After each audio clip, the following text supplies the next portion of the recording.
Let it be a Nick and Jane, and let it be a Mr. Smith, a banker of Nick and Jane. They both keep their money in his bank. That's why we use the title Mr. Smith, with respect. Nick really wants to buy, well, let's say Jane's bicycle, but he has no money. More precisely, he has money, but not enough, only $10, while Jane wants $100 for her precious bicycle.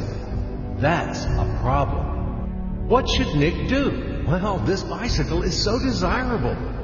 He gives Jane his $10 as a deposit and asks plaintively not to sell the bike to anyone. He says that he will bring the rest of the money soon. At the same time, he runs to his bank, to the respected Mr. Smith, to get a loan for the missing $90.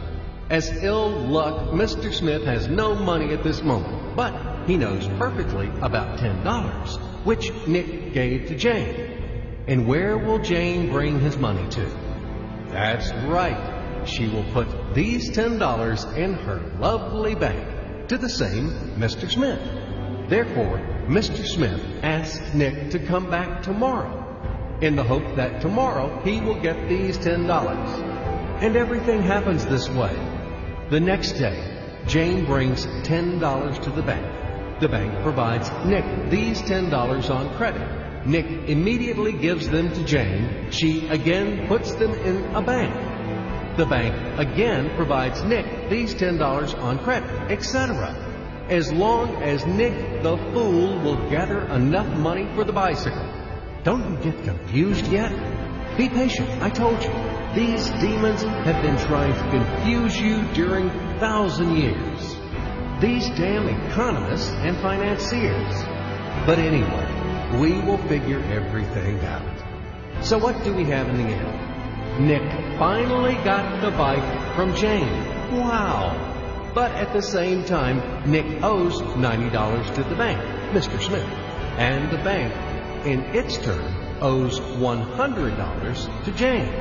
In other words, those $10, which existed initially, have magically turned into $200, $190 of debts plus real $10. But these $10 would also turn into $1,000. Even in $1 million or $1 billion, if Nick would make a more expensive purchase.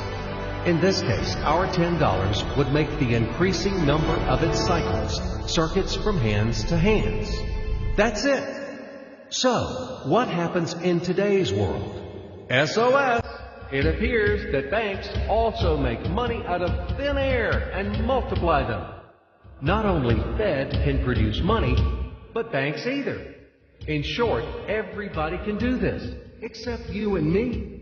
We are not in the business at this celebration of life. I would like to print or draw some money as well.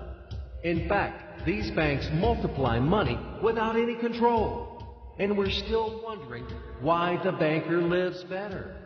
What are naive fools are we? Now it is clear why.